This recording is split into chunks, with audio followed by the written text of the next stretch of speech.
आज हम तय कर रहे हैं कि बच्चों को हम कैसे शिक्षित करें जिससे बच्चा एक समग्र भाव से वैसा ही बने जैसा माता पिता चाहते हैं। हमें क्या कर्तव्य और दायित्व निभाने चाहिए कि एक समग्र हम बच्चे का हमारी कल्पनाओं के अनुरूप, आवश्यकताओं के अनुरूप, समाज के दृष्टिकोण के अनुरूप उसका नेतृत्व करने लायक व्यक्तित्व बना पाए। माँ बाप के क्या दायित्व है जिससे बच्चा सक्सेस बन जाए, समाज के क्या दायित्व है और विद्यालय शिक्षा किस प्रकार एक बच्चे के निर्माण में असामान्य क्रियाओं से विशिष्ट योग्यता पैदा कर सकता है। अक्सर हम देखते हैं कि पैसा देने के बाद माता पिता इतिश्री मान लेते हैं, स्कूल फीस और पढ़ा देने के बाद इतिश्री मान लेता है, बच्चा होमवर्क करने के बाद इतिश्री मान लेता है और सरकार बोर्ड और रिजल्ट देकर इतिश्री मान लेती है और बच्चा इसके बाद थोड़ा बहुत सक्सेस हो जाता है तो नौकरी लेकर इतिश्री मान लेता है। अर्थात प्रत्येक क्रिया का हम कभी किसी भी रूप में दायित्व देकर उसको बेहतर करने का जो संकल्प जागृत होना चाहिए, कराने वाले के मन में भी और बच्चे के करने वाले के मन में भी, उसका चैनलाइज मोड कभी बनता ही नहीं है। जब तक एक निश्चित उत्पादन की प्रक्रिया और उसके क्रियान्वयन कराने वाले मॉनिटरिंग दोनों का उचित सामंजस्य नहीं है, इसका मतलब क्रियाएं जो होती हैं या योग्यताएं जो होती हैं या व्यक्तित्व होते हैं वो रूटीन क्रिया करने लग जाते हैं और रूटीन क्रियाएं एक जैसे परिणाम देती है। इसलिए समाज का मूवमेंट और समाज भी स्थिरता की ओर ही चलता रहता है। बाहर से दिए गए स्लोगन और शनिवार या रविवार या प्रार्थना में दी गई कोई प्रेरक कहानियां व्यक्तित्व आती नहीं है। व्यक्तित्व में लाने के लिए पहले कहानी कहने वाले को, फीस भरने वाले पिता को, सरकार को पढ़ाने वाले की एक व्यवस्था को, मैकेनिज्म को डेवलप करने वाले लोगों के बीच में एक भावात्मक स्थिति पैदा होनी चाहिए कि हम जिस एजुकेशन की परिभाषा को जहां तक ले जाना चाहते हैं वो भावात्मक कोऑर्डिनेशन ऐसा बने कि वो वास्तव में उस शिक्षा का रूपांतरित जीवन जीना शुरू करें। पश्चिम देशों में हम देखते हैं कि अक्सर बच्चे जिन भावों से पोषित होकर आगे बढ़ते हैं या वो श्रेष्ठतम स्वरूप की ओर जा पा रहे हैं, तो इसका मतलब है उस शिक्षा देने वाला स्पॉन्सर मतलब माता पिता और बच्चा जो स्वयं शिक्षा ग्रहण कर रहा है उसके बीच में भावात्मक संबंध है। इन दिनों भी ओलंपिक चल रहे हैं तो हमारी हॉकी टीम का जी न्यूज़ पर जो कल डीएनए में उनका पूरा इंटरव्यू आया था उससे एक बात तथ्यात्मक बाहर आई कि हमारे यहाँ की जो बालिकाएं जिस प्रकार संघर्ष करके जीवन बना रही हैं, बनाने के बाद सरकार उनको दे सकती है 50 लाख 25 लाख, लेकिन बनाने के पीछे का जो कोऑर्डिनेशन भावात्मक होना चाहिए था और राष्ट्र निर्माण के लिए उनकी भावनाएं यदि हम चाहते हैं अपने देश के लिए तो पहले उनकी भावनाओं का सम्मान करके उनके परिवार की आवश्यकताओं से लगाकर उसकी जॉब की सुरक्षा से लगाकर पहले उसको भावात्मक पहले सुरक्षित करें, तब वो आपके प्रति भावना पैदा कर पाएगा। माता पिता बचपन के अंदर जैसे ही बच्चे की फीस भरते हैं और उन्होंने फीस भरने के बाद पूर्णतः विद्यालय को समर्पित कर दिया है, अध्यापक ने विषय पढ़ाने को लेकर अपना कर्म कर लिया है, बच्चे ने होमवर्क निपटाकर अपना कर्म कर लिया है, अर्थात सभी ने क्रिया बराबर की, माता पिता ने फीस बराबर भरी, टीचर ने अपनी भूमिका और अपना काम कर दिया, पढ़ा दिया और बच्चे ने होमवर्क करके परीक्षा बराबर देके स्कूल रोज जाके बता दिया मैं रोज जा रहा हूं। लेकिन किसी ने भी अपने कर्म की न तो निरंतरता रखी, न भावात्मक संबंध रखा और न श्रेष्ठता प्रमाणित करने के लिए लक्ष्य तय किए कि मुझे इसी स्तर तक उत्पादन करना है। जैसे फीस भरने वाला, फीस भरना मतलब उस बच्चे को आप एक दिशा देना चाह रहे हो, आपका कर्तव्य और दायित्व खत्म नहीं हुआ है। पेरेंट्स यदि बचपन से विद्यालय शिक्षा के बाद भी अपने जीवन के मूल्य तय कर लेता है और प्रत्येक क्रिया में अपनी संलग्नता अपने बच्चे के साथ बना पाता है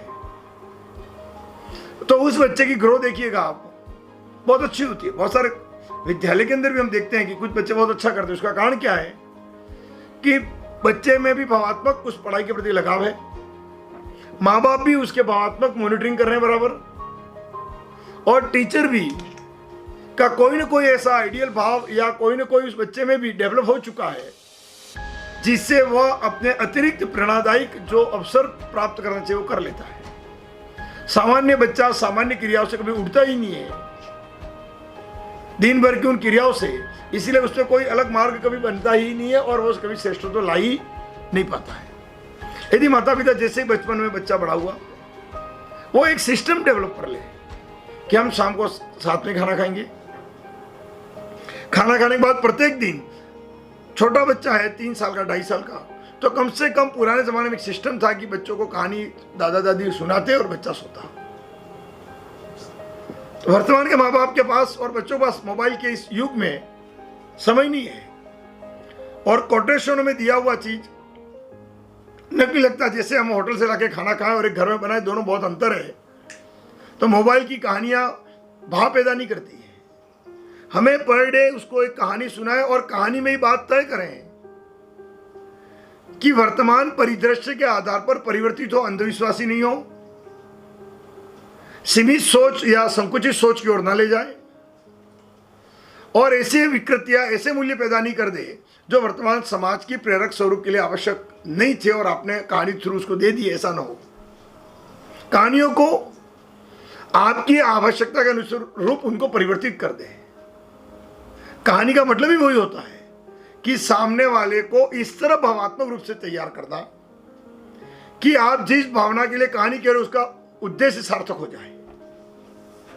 अब एक ही कहानी, अपन एक छोटी बात उठा लेके, एक ही कहानी अक्सर हम खरगोश और कछुए वाली कहानियां सुनाते रहते हैं छोटे बच्चों को, हर बच्चा जानता है, लेकिन उसी कहानी का रूपांतरण हर बच्चे के लिए अलग हो सकता है। अब उस कहानी के रूपांतरण में कुछ आप नए कहानी के तथ्य जोड़ देते हो तो कहानी गलत थोड़ी हो गई है, जिससे उस बच्चे की क्षमताओं में डेवलपमेंट हो जाए। परीक्षा के लिए कहानी लिखना अलग मैटर है, वो जीवन की बात अलग है। कहानियां एक्चुअल में भावों का उद्देश्य प्राप्त करने के लिए एक घटनाओं को घटित कर कर समझाया जाता है ताकि वो बच्चा उससे प्रेरणा ले। तो माता पिता उसको पास बैठ के खाना खिलाएं, खाते समय उन बातों का ध्यान रखें कि वो अनावश्यक खाना ले नहीं, खाने का दुरुपयोग नहीं करें, खुद का शेड्यूल तय करें टीवी देखने का। बचपन से उन सब आदतों को फिक्स की जाए जो हम स्वयं व्यवहार में लाकर बच्चे के साथ इंटरेक्ट करें। कहानी के द्वारा वो एक अनुशासन बनाना शुरू किया जाए। फिर उसे जब भी समय मिले हम छोटे छोटे ट्रिप करें जिसके साथ में बच्चों के साथ हम घूम फिर सके। जन्म दिवस भी है तो हम कम से कम कोई हवन क्रिया के द्वारा, और एक हवन क्रिया में उस मंत्र शक्ति का एक अंधविश्वास का पार्ट नहीं, वैज्ञानिक दृष्टिकोण को समझाते हुए उस बच्चे के साथ क्रिया करनी शुरू करें ताकि उस बच्चे के अंदर अपने सेलिब्रेशन को लेकर भी आत्मिक भाव पैदा होने शुरू हो। उसी प्रकार बच्चे के साथ जब हम घूमने भी जाएं तो समय दें, सेल्फी वाली पिकनिक नहीं करें, मोबाइल के फोटो वाली पिकनिक नहीं करें कि एक फोटो में कोई व्यक्ति एक नहीं आया तो आपस में जो घूमने गए वो उनके मुंह चढ़ जाते और एक दूसरे झगड़ा करने लग गए, मेरे उसने फोटो खींच लिया, मैं रह गया, ये रह गया, और उन फोटो का 2 दिन बाद देखो कोई अर्थ ही नहीं है। ऐसे हम अनेकों बार घूमने गए तो घूमते समय हमारे मन में फोटो को लेकर अनेक झगड़े और विकृति आती है, लेकिन शायद वो फोटो बाद में हम देखेंगे कि 2-3 साल बाद कभी 10 साल में कभी याद आती है, पड़े रहते हैं। लेकिन यदि उस स्थान पर जाकर आपने प्रकृति की उस तन्मयता को आपके साथ जोड़ दिया होता, फोटो के बजाय प्रकृति की उस सुंदरता को, उस मूर्तिकार की कल्पना को, किसी क्रिया के उत्पादन होने की स्थिति को, किसी घटना के प्रति जन्म लेने वाले भावों को बच्चों के साथ बैठकर तादम्य बनाया होता तो वो मूल्य सारी जिंदगी उसके साथ जुड़ जाते हैं। फोटो तो एल्बम जब मिलता है तब याद आता है, लेकिन वो मूल्य जो है उसकी लाइफ को ढालना और आकार देना शुरू करते हैं। और दूसरा क्या सीखा बच्चे ने? पेशेंस। महत्वपूर्ण कार्य करने का ढंग, अनावश्यक क्रियाओं को बचने का ढंग, और उचित आपको जो भी 5-10 फोटो कलेक्ट करने हैं कर ले, और उन कलेक्ट किए हुए फोटो को भी एक संवेदनात्मक स्तर पर संरक्षित कर संवर्धित कर यादों को सजोकर उसको एक मूर्त रूप देना शुरू करें। ढेर सारा कुछ भी करने से, अक्सर हम विद्यालय में पिकनिक लेकर जाते हैं, तो पिछले दिनों की घटना की बात कर, सोमनाथ जैसे मंदिर पर बच्चे एंट्री मारते ही पानीपुरी वाले को ढूंढते हैं, जिसके दर्शन के लिए, जिस मंदिर की इतिहास को जानने के लिए हम जा रहे हैं, और एंट्री मारते ही पानीपुरी के लिए दौड़ोगे आप। तो जो ये चित्तवृत्ति है ना, वो हमारे जीवन का दृष्टिकोण बताती है। इसी प्रकार जैसे हमने सोमनाथ के जानने की जिज्ञासा में पैदा नहीं हुई, उसी प्रकार हमें पूरे जीवन को जानने की जिज्ञासा कभी नहीं होती है।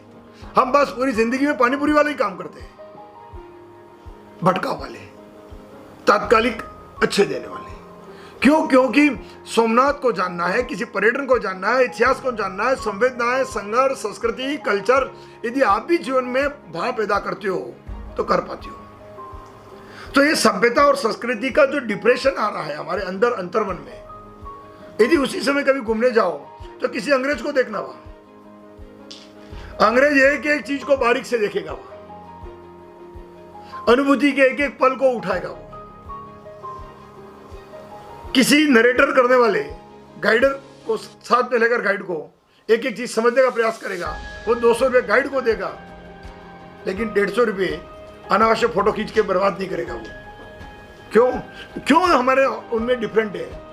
क्योंकि उन्हें काम करने के तरीके को पर एकाग्रता, तन्मयता, आनंद, वृत्ति, सर्जन आदि सब करना आता है। हम पैसा देकर किसी कार्य को करने भी जाते हैं, लेकिन उस क्रिया के प्रति उत्सुकता नहीं है। हम सब पिकनिक जा रहे हैं, वो साथ में लोग हैं, उनकी उत्सुकता है। फिर जो ऑर्डिनरी बातें हैं उनकी उत्सुकता है, बस बाकी कोई लेना देना नहीं है। इसलिए पर्यटन आपकी संवेदनाओं को और इतिहास आदि को जानने का मूर्त रूप है।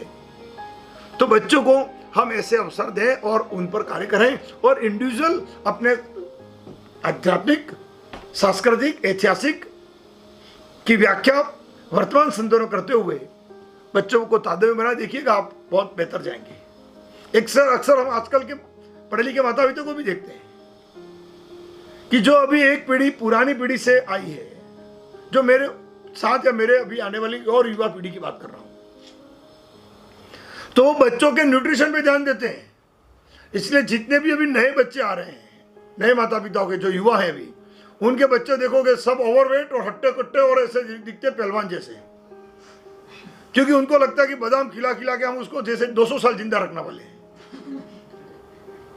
उन्हें जो संवेदनाएं देनी चाहिए थी, न्यूट्रिशन की एक सीमा है, वैचारिक और निर्भय होने की जो न्यूट्रिशन चाहिए था उसको, प्रकृति की संवेदनाओं को जागृत होकर इस संसारिक क्रियाओं में श्रेष्ठतम जीवन की ओर जाने का जो भाव पैदा करना चाहिए था, उसके बजाय माता पिताओं का एक पीढ़ी से दूसरी पीढ़ी में रूपांतरण तो हुआ है, लेकिन अब इतना ही रूपांतरण हुआ है कि क्वालिटी खाना खिलाना चाहिए, और खिलाने के चक्कर में ऐसा हो रहा है कि बच्चे और शक्कर की बोरी की तरह गेंडे हो रहे हैं। अब उस चक्कर में वो चीजें मांगेंगे, भोग विलास की चीजों पर आबद्ध भी रहेंगे और अनेक चीजों पर खर्च भी करेंगे। वो बुद्धि भी रहती है उनमें, लेकिन बुद्धि के श्रेष्ठतम स्वरूप को प्रमाणित करने का जो संकल्प है वो अधूरा रह जाता है। हमें कहीं ना कहीं यहां रुककर इंडिया को संभालना होगा। यह मुद्दा जो है हमारा बहुत सेंसिटिव मुद्दा है।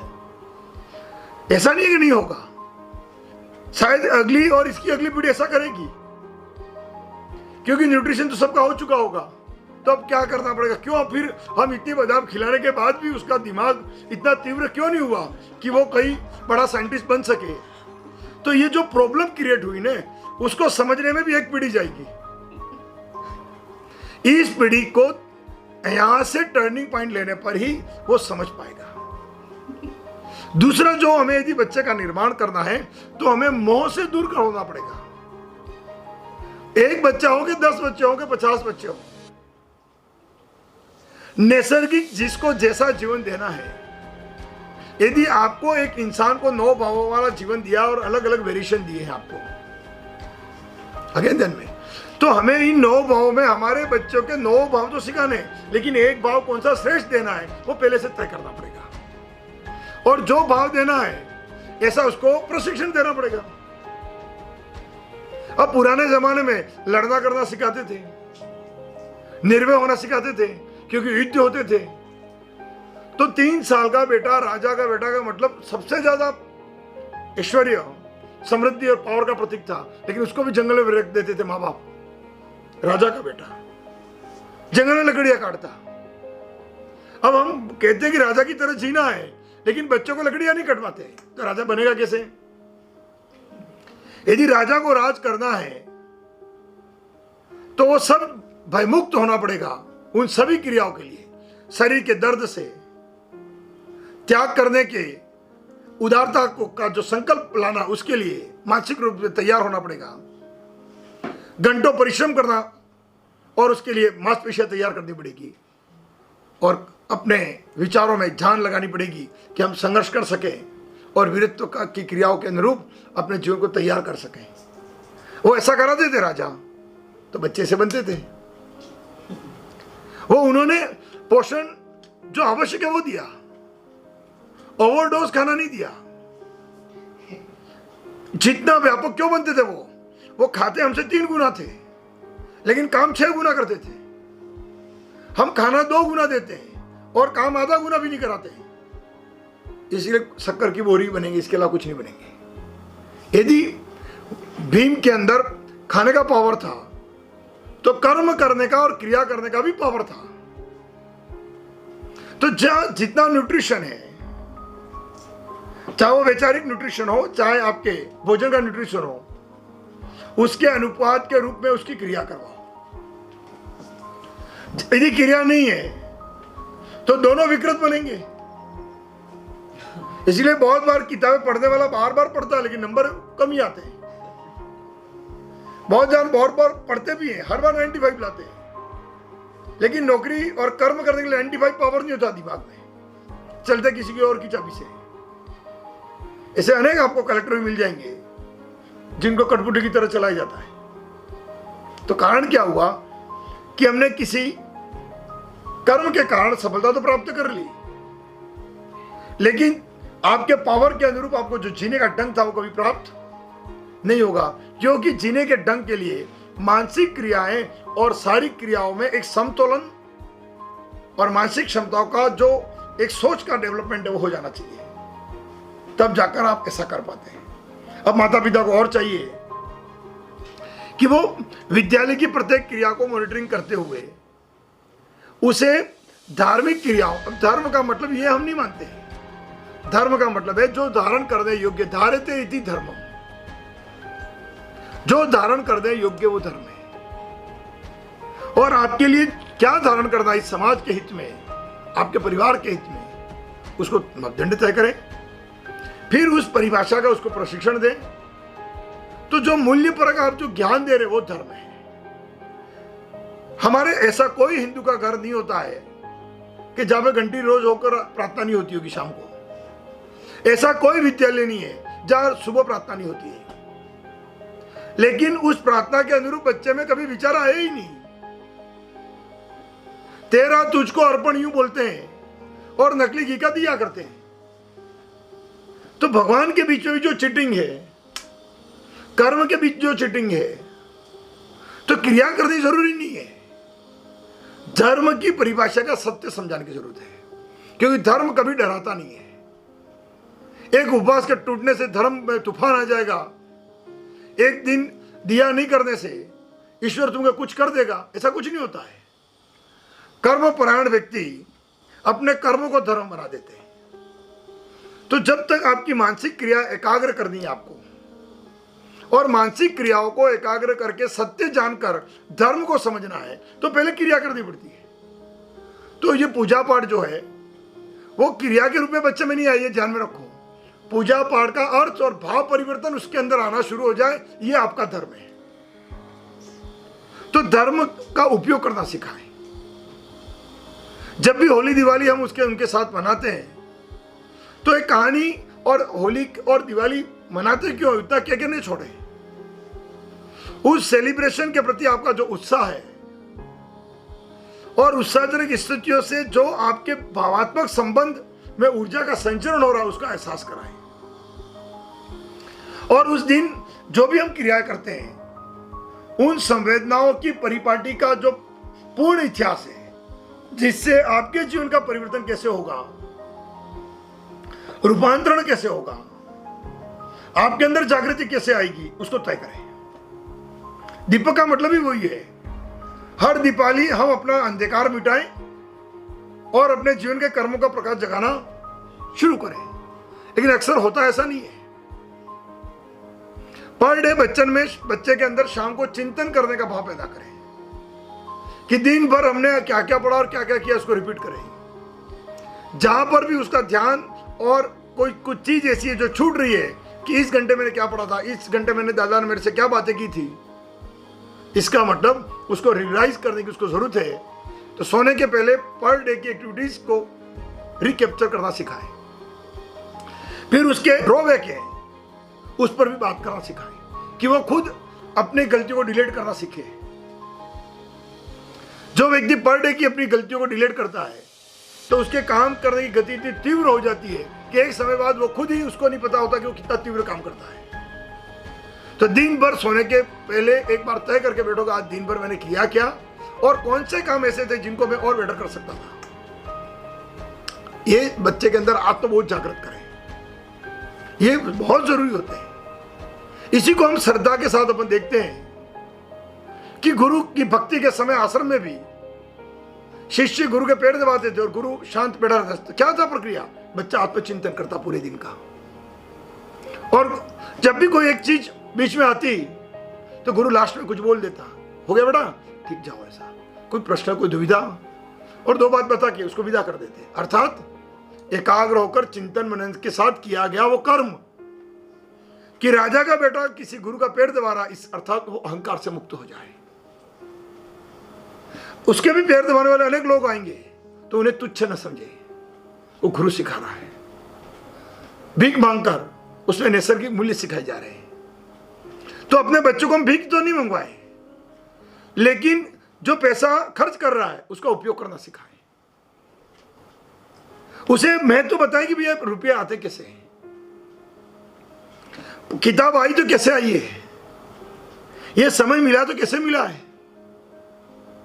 और हम किस तरह आगे पीछे होते जा रहे हैं। जब सभ्यता इसका विश्लेषण करना शुरू कर देगी तो सब कुछ बदल जाएगा। एक जुमला है या कहानी है मुझे नहीं पता, लेकिन स्विट्जरलैंड में कहते हैं कि सरकारी कोई योजना चल रही थी कि कुछ पैसे बांटे जाएं, ये इतना कोष एक्स्ट्रा पड़ा है तो सबको बांट दिया जाए फ्री में ऐसे ही। तो सर्वे कराया गया तो कहते हैं कि जब रिपोर्ट वापस आई तो 3% कोई लोग थे जिन्होंने कहा हाँ बांट दो इन पैसों को, बाकी सबने मना कहा। बाकी सबने, किसी ने सुझाव दिया कुछ राष्ट्र के हित में उपयोग कर लिया जाए, स्मारक बना दिया जाए, कुछ भी करें, बांटा नहीं जाए। जब रिपोर्ट आई और 60 लोगों ने कहा बांट दिया जाए तो लोगों ने आंदोलन किया सड़कों पे आकर। ये 7% लोग कौन है हमको बताओ, यूं जो कुछ नहीं करके निकम्मे रुपये लेना चाहते, ऐसा कौन है। अर्थात कर्म करें, मेहनत करें और अपने पैसों में जीना सीखें। और पूरा भारत सरकार की खैरात पे जीता है। लोन दे कोई ले नहीं, नरेगा काम करो पैसा दे दे, स्कूलों में पढ़ाओ नहीं और पैसे पकड़ लेते रहो। मतलब पूरा सिस्टम जो है हमारा पूरा का पूरा करप्शन पे चलता है। स्विट्जरलैंड आज देखो नियम मानने वाला एक संपन्न और स्वर्गमय जीवन है। आप जाके देखोगे यही स्वर्ग है, जीते जी स्वर्ग है, पृथ्वी खुद स्वर्ग है।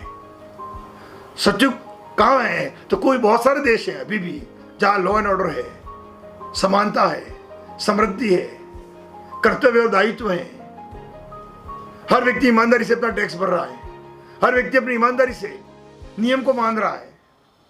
चालान कट गया तो किसी का भी कटेगा, अपने आप भर देगा, वो इसको भ्रमित नहीं करता है। तो जीवन उन्हीं चीजों को बनाने का है और बनी हुई चीजों का जो एक साफल्य है उसका जो विस्तारित रूप है वो जीवन निर्माण की वो शक्ति है। यदि हम चाहते हैं कि हमारा बच्चा कुछ महान बने तो जरूरी है कि हम व्यवहारिक जीवन की आदतों को बदलें। बच्चे कैसे निर्माण किए, ये मैंने प्रारंभिक बच्चों की बातें की है।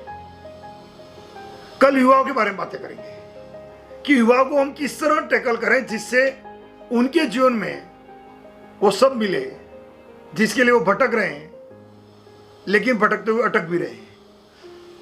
तो कल हम बात करेंगे कि वो अटके नहीं और भटके नहीं, जीवन में चले और समृद्ध बने और खुशहाल बने, और किस तरह छोटे छोटे कामों से सब कुछ बदला जा सकता है और जीवन पूर्ण बदला जा सकता है। कहीं हमें हिमालय में जाने की जरूरत नहीं है, थोड़ा रुक कर अपने में झांकने की जरूरत है। तो कल हम झांकेंगे युवाओं के मन में।